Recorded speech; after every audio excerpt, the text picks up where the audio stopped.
Okay. All right, so we called it Apple Teeny. I was going to call it Pico Teeny, and then I realized Apple Teeny was right there.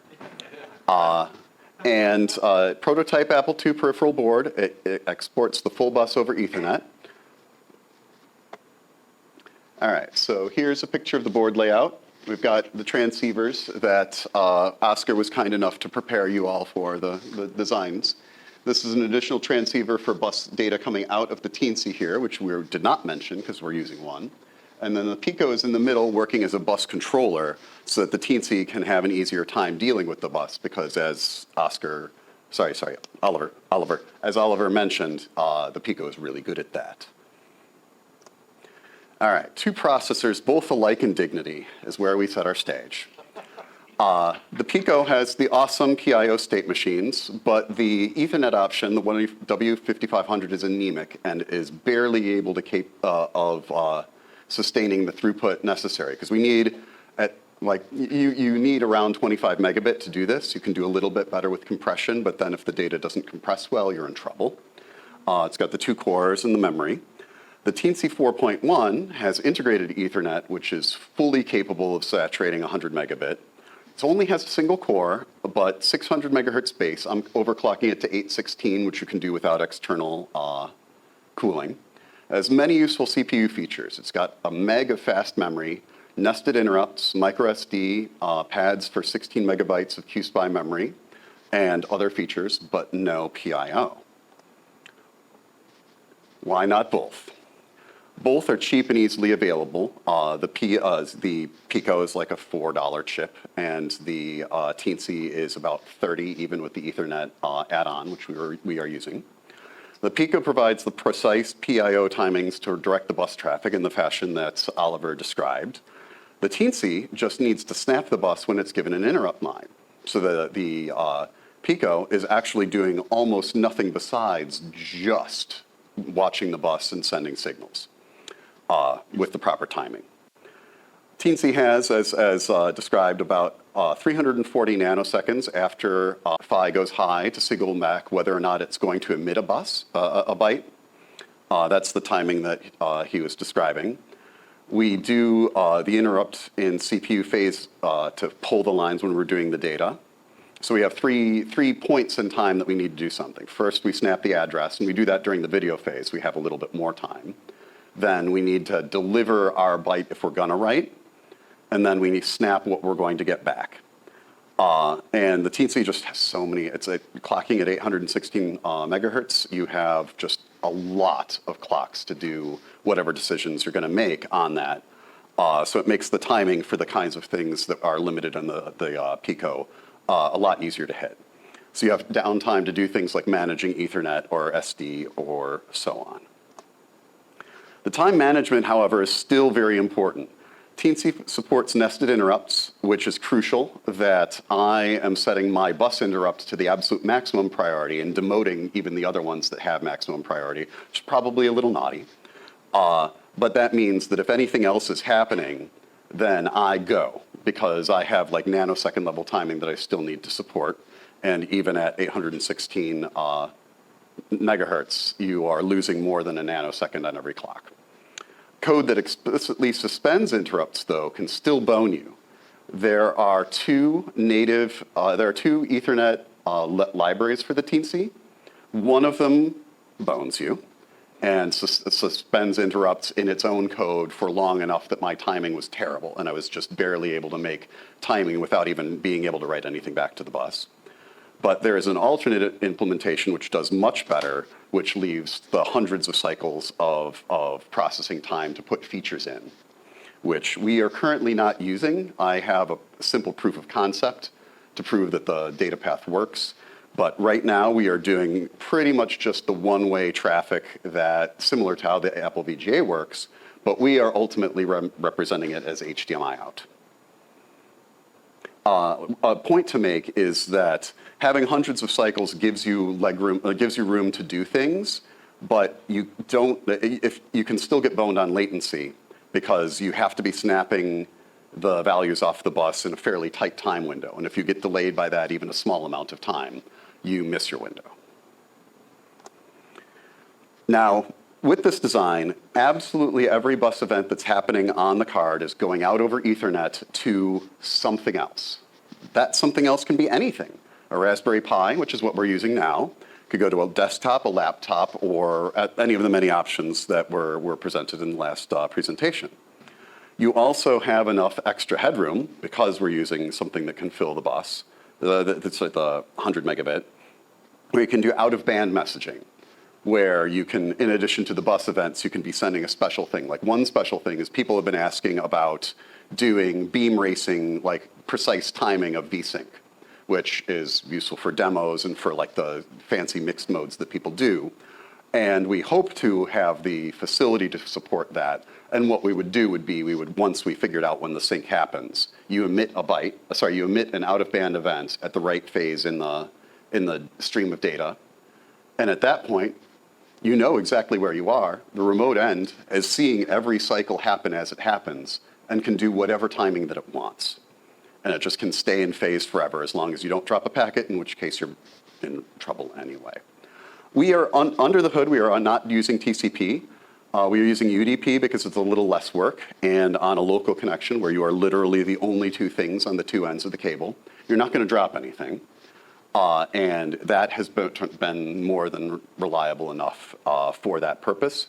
We might move back to doing it with TCP if we have enough performance on the on the Teensy, because that is so much easier to deal with. You don't have to worry about, like, you have session synchronization. It would be easier, but we have been doing this all very targeting for this demo, and we didn't have time to try to mess with it. So we have the demo time.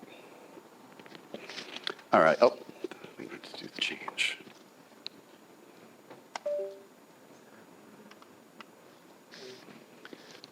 Right.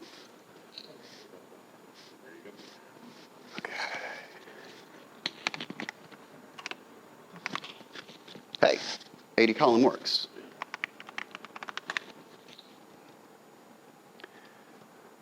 Okay, let's actually take a step back here. I wanted, hello?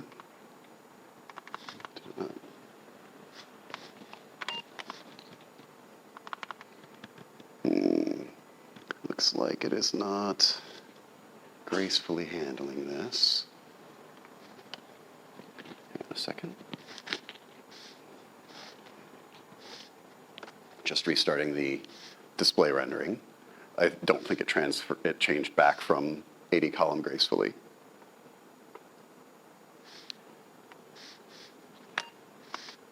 There we go.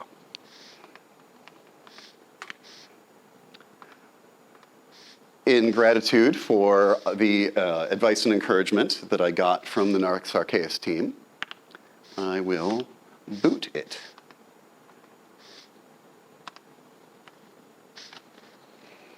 Takes a little while to load. I am only using a CFFA card in this, so it's not any of the fancy options, but it is doing the job. Here we're supporting the DHGR loading screen. Sound works too.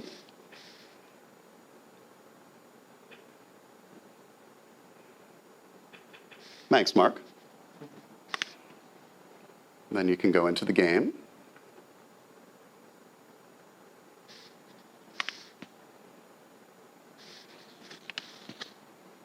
I have no idea where I left the save game.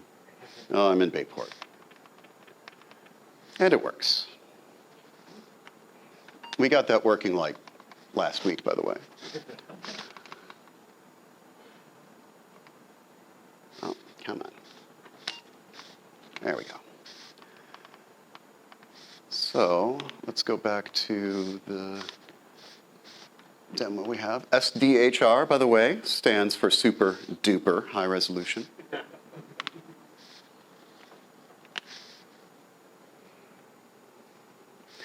All right. Some simple things that we have implemented that also are implemented in the VidHD are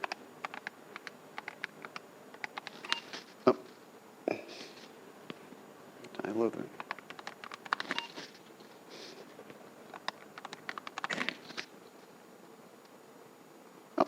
loaded the wrong image. Henry, give me a second here. I'm glad I'm running ahead.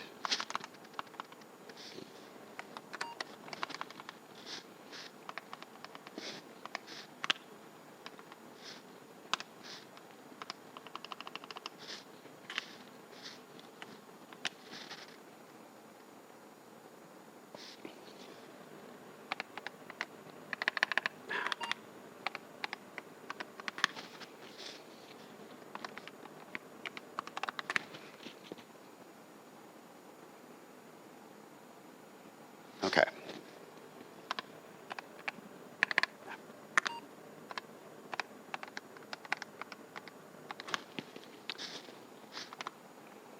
You can set the borders. Let's pick a color that's not hideous. There we go.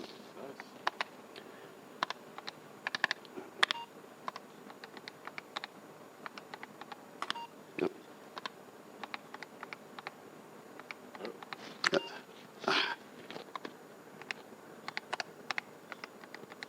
There we go. And you can set the text color.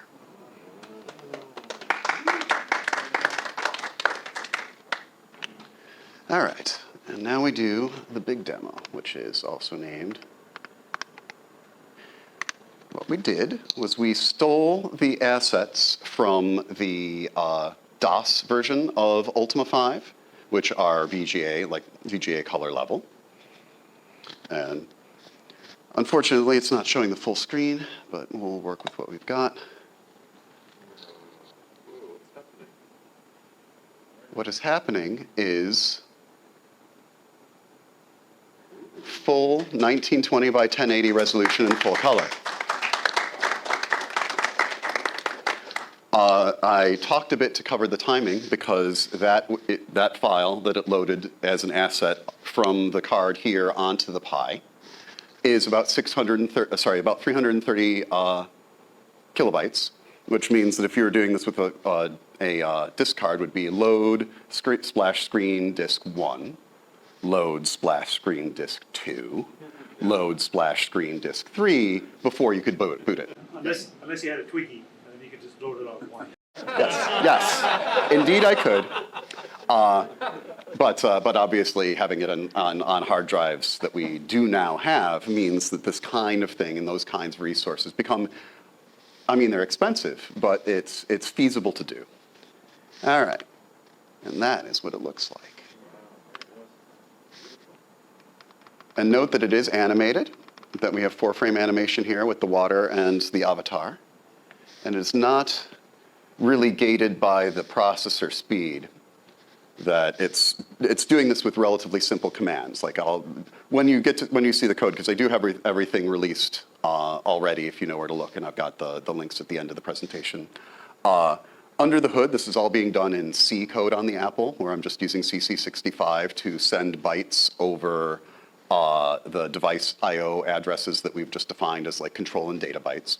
The protocol is very simple, but something like this is, there's just a command that says, change what animation frame you're using, so you're sending like 10 bytes. And that's all the work that the Apple has to do. And then this is doing, your GPU effectively is doing all of the heavy lifting. And we have this very high resolution.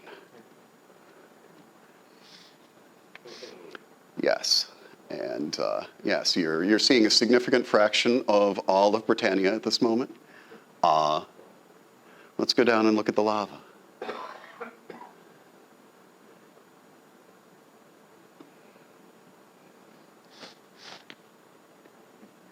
And we can dip back down to normal size. We got the lava animated.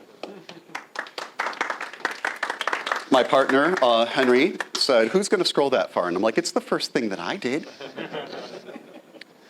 All right, so we have one more interesting thing to show, which we still have to do a little bit with cheating.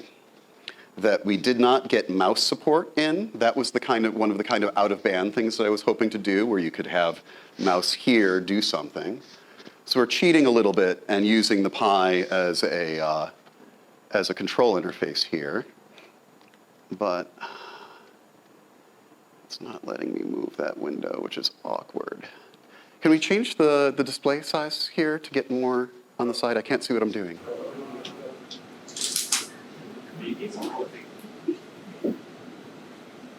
Projector itself. Yeah, like I don't have, like, what I'm trying to see is something over here.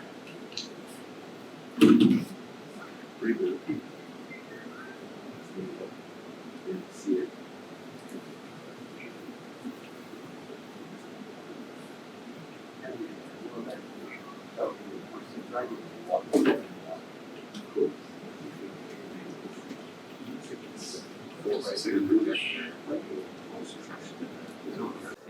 Yeah, I don't see anything either. Well, I'm going to see if I can do it blind here just by clicking on that. And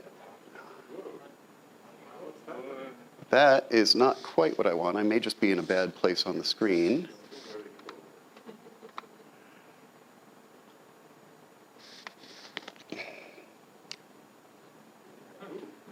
Yes, it is. This isn't working quite as well as I would like under the circumstance. No, I think no. Because you're at the top. Yeah. Because this is a GPU doing it on the back end, we started just with an orthographic, just flat tile based, but it is still 3D, and what we're doing here is just changing the viewport angle. It's not showing up very well here. I've shown it in other demos locally that it's a little bit more impressive, but we're working with what we have. So we didn't have anything that's really doing this, and you still are chained to the Apple II in terms of like you're only doing instructions like at 1 megahertz CPU cycle speed. But if you can be clever enough about offloading your work to the remote end, you could be doing some very impressive things with code that's supporting this. And this is just a relatively straightforward thing. Like if we had mouse, we could be changing the viewport angle with just command saying what angle you're at. Although it might be tricky to do the division. Unfortunately, I did not really time these things, and Oliver made a great preparation for me by explaining all of the nitty-gritty details that I was going to go over, but I didn't want to waste your time. But we have time to answer some questions. I expect there may be some. Yes? So when you're rendering 80-column mode or 40-column mode, right, you're not actually getting the pixels from. Correct. So you actually have your own set of fonts that Yes. look like. Yes. Yes. The question is when I'm doing text modes, 80 or 40, I am not doing it pixel by pixel. I'm doing it by looking at the text memory and rendering it locally. And I guess would your leading question being, could we do this with other fonts? Well, it's just, yeah, wondering, basically in 80-column mode, you could put up a, 1900 by. Like the way the VidHD does. Yeah, so you get a nice clean. Yes, we could. Yeah, we could be doing that. Like you mean like just like having a higher resolution font? Yeah. Like it's still 80 column, Yeah. but it uses the full resolution. Yes, we could be doing that.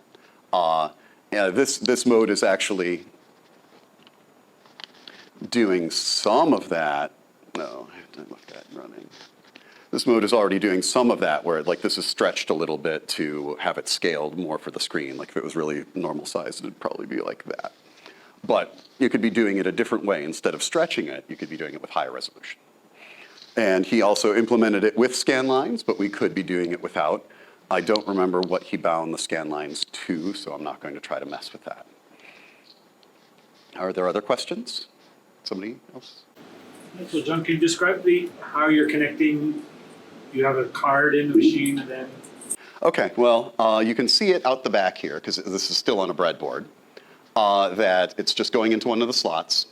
And I am running several transceivers. I'm doing a small amount of muxing because I have more pins on the Teensy. I only have to mux the data and the address lines. I could be getting around that. But past that, you get the Pico is doing the bus control, the Teensy is sampling the lines, and then the Teensy has an Ethernet here, which is connecting to an Ethernet port on this Raspberry Pi 4 right over here. So like everything is just, all the bus events are just coming over Ethernet, and this is doing whatever it wants to do with them. Any other questions? Do You had sort of talked before, because I had a demo and just about the ability to like rewind sort of memory and time and that sort of thing. That was, I thought, quite interesting. Okay. Actually, I realized that I do have other stuff to talk about, and I'm just a little off base here. I'm sorry, I'm very nervous. Okay, so the question was using this for like debugging purposes, and possibly like even doing time rewinding. Those are the kinds of things that are possible here because the remote end is just a service. It's just something listening on a socket and getting all the bus events. And if it tracks, like if it induces what all the registers are, once it knows what all the registers are, it could be modeling the 6502 forward in time. And you could, if we got implemented like breakpoints and things, you could be stopping it, rewinding it on state, changing memory, and then hitting go again, like the classic time warp reverse, time travel debugging, which some people have been very interested in when I mentioned that possibility. Actually, let's go back to yes, let's switch back. I have a couple more slides here, which I almost skipped. All right, so what you just saw. Okay, so what you just saw was all video modes are currently supported except super high res. We did not have the time to implement that. And we didn't have any, we could do total replay splash screens, but we just didn't get that far. Basic time, I did not demonstrate the time service because it's broken because I don't have NTP, because I don't have wireless working on my Pi. But one of the services that I was going to do for two-way service is get the Pi delivering what the time is to the card and an API for the card to provide time for the Apple, which is not how it works in the existing code. I just wanted something that had two-way traffic, but we'll leave that for some other demo. We demonstrated border color and text, Nox Archaist running, and the new video mode. All right, so I have a lot of plans for this platform because this particular combination gets around a lot of limitations that Oliver described for the Pico in terms of like the number of pins that you have, the amount of control you have, the amount of time that you have. And the Teensy 4.1 is a beast of a machine.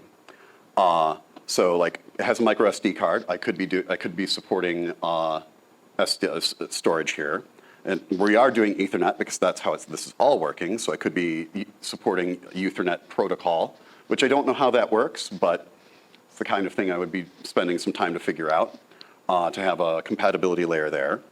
Another possibility is what I call the brain transplant, where I have enough memory on the Teensy to scan the entire memory space of the Apple and the auxiliary space and get the values of all the soft switches, and then pull the inhibit line and leave it there, and then serve every memory access that isn't a hardware access myself, which by itself is not that useful.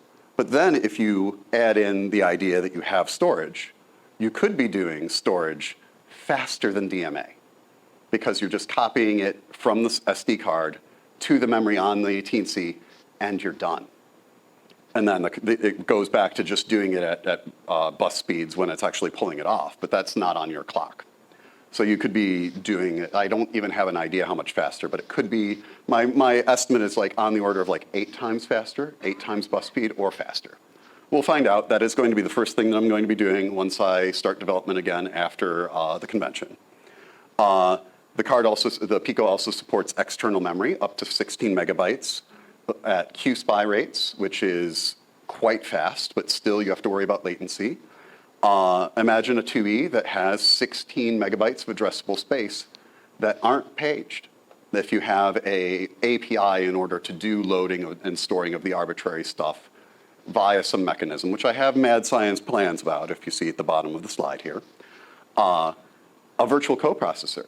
You could be sending commands to the card to do 32-bit operations on the memory, which it already has, and then reading the results out. So you could say add these 4 bytes as a 32-bit number to these 4 bytes as a 32-bit number, and put it in these 4 bytes as a 32-bit number, and have that happen in one clock. Or one instruction, one opcode, I mean. Those are the things that I want to demo next year. And I think that it's all technically feasible, and it will be very exciting to give it a try.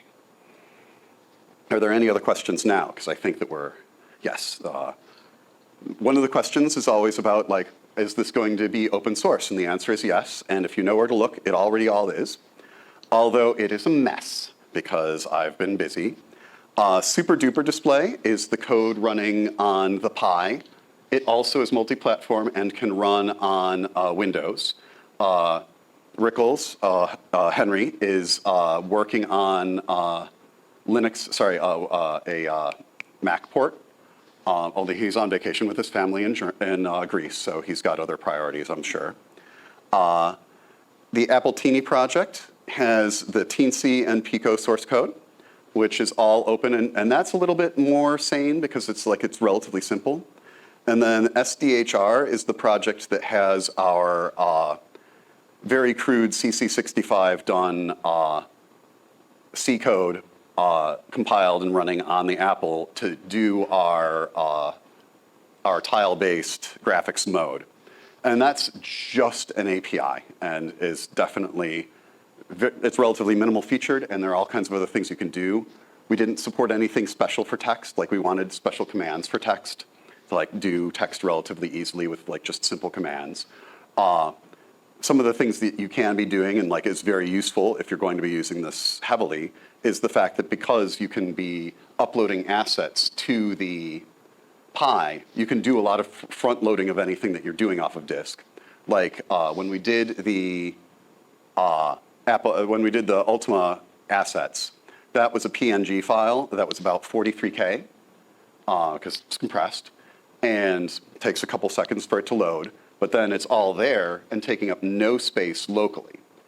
A nice thing if you're using this is even if you're doing none of the fancy things that I was just describing on the previous slide, if you are using this mode instead of using high-res, you have the high-res pages open. You have 16, if you're using both of them for page flipping, you have 16K now available to do stuff that were normally dedicated to running your frame buffers because the amount of memory you need to do the control stuff is relatively modest. Yeah, so it's all rough, but it's all there. Something that is not documented, because I don't know how yet, because I am a raw beginner in a lot of things, is I don't have the schematics for the design yet, because I need to learn how to do that. And I am planning on doing this as a released finished product, but I don't know how to do that either. And we'll have to be learning and hopefully have some cards ready by next year, at least for beta, which would be fun, and I will need lots of help because I'm a beginner and I don't know what I'm doing. So I guess one more round for questions, if anyone has anything to ask.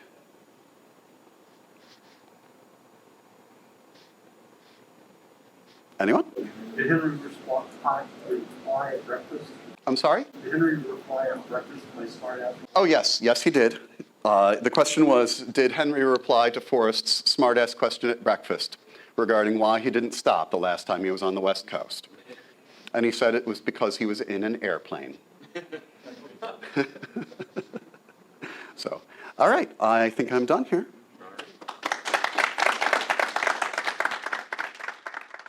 All right, so the elevator pitch was originally that I wanted to work on the VidHD card and reached out to John Brooks back in March.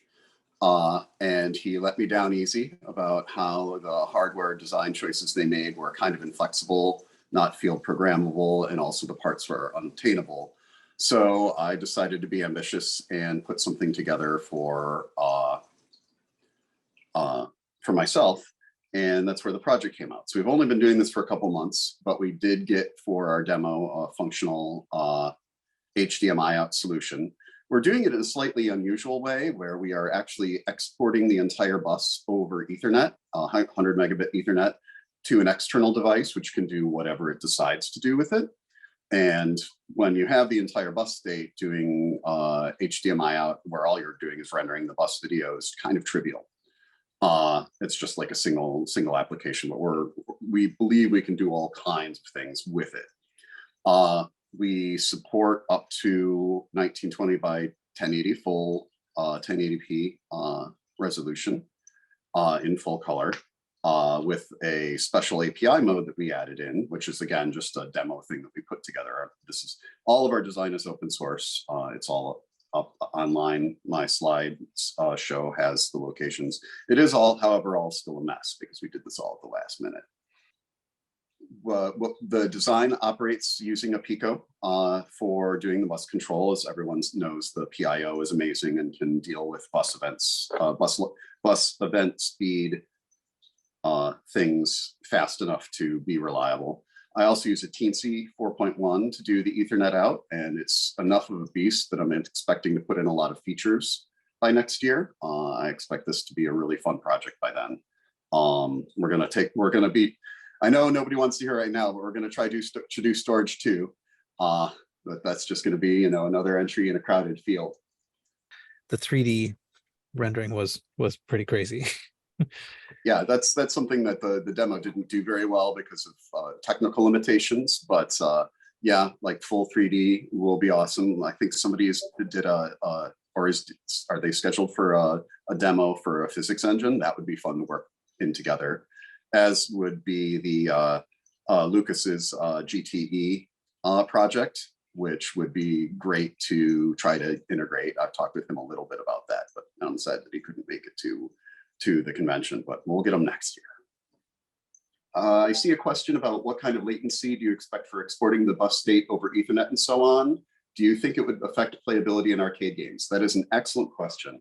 The latency is going to be on the order of hundreds of microseconds. So, and by hundreds, I mean like 100 to 200, we think. There are a number of things that cause that latency, not least that 100 megabit Ethernet to send a significantly sized packet takes on the order of dozens to hundreds of microseconds. But we think we'll be in that range. It's like sub-millisecond. Bidirectional, I didn't show it in the demo and the feature was still a little bit limited, but we do expect to do bidirectional, be able to get things from the remote end back. An early implementation of that in another channel that I mentioned would be to support mouse. That if you're connecting to a Raspberry Pi to do the HDMI out, you could also connect just a USB mouse to that, and we could send the events back from the mouse back to the card to represent as a regular card does mouse events, which I actually don't know, but it's like interrupt driven, I think. KVM, that actually is a little tricky. Keyboard is surprisingly hard because that's super tightly wired into the hardware, and I don't know exactly how I would try to fit how that would be fakeable or if it would not be fakeable to generate keyboard events. If somebody asked about Apple II KVM. So yeah, I'm not quite sure how we would get that to work. Mixing Apple video with tile-based stuff. Windows 4 lines of text at the bottom. I expect to add VidHD compatibility. That's questions from Kent Dickey.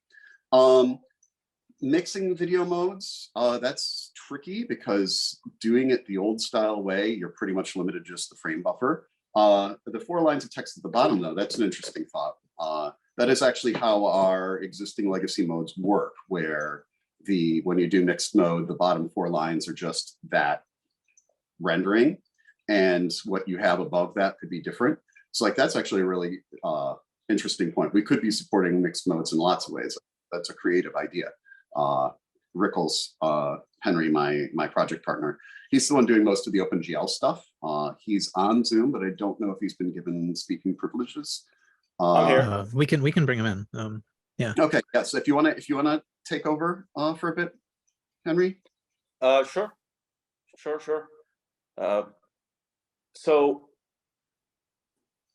mixing the Apple video with the tile-based stuff is certainly feasible. In fact, one thing we could add is the way the current SDHR works. What we decided we were going to call this new video mode, super duper high res, is that you get up to 256 windows. The way I've implemented it is that each window is actually a mesh. And so that mesh will have texture applied to it, and you can do whatever you want on that. So what we could do is to apply the Apple II video on one of those windows, aka meshes. as a texture. So we could potentially, if of course on the Apple II side, the person programming is not obliterating the 2000 to 4000 area of HDR, et cetera, et cetera. But in that case, we could potentially merge the two together, yes. And for whoever asked about the mixed mode, the way I've implemented the mixed mode is that in the Apple II video modes, each mode, again, is its own mesh and texture applied to the mesh.